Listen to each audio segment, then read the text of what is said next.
Hi, welcome to HardReset.Info. Now I'm going to show you where you can input your carrier login and password in ACER Connect X6E.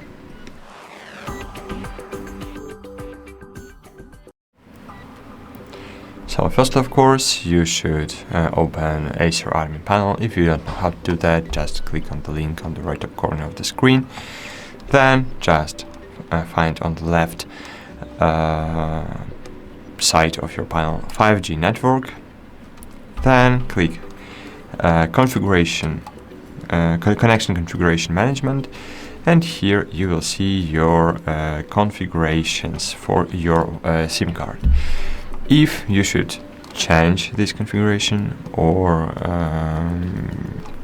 you should edit it or create new, you just click new and enter data provided by your carrier.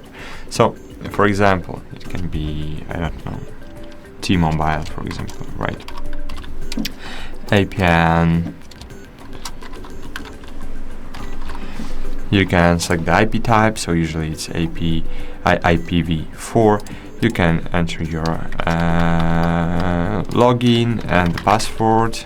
You can select the protocol, so basically it's for carriers is PAP, CHAP, but you should get some instructions what you should provide here. And here then you can change your config, right? So for example, you can select this new config, T-Mobile, for example, and click set as default. And cool, that's it. Thank you for watching, like this video, subscribe to our channel, and bye, see you.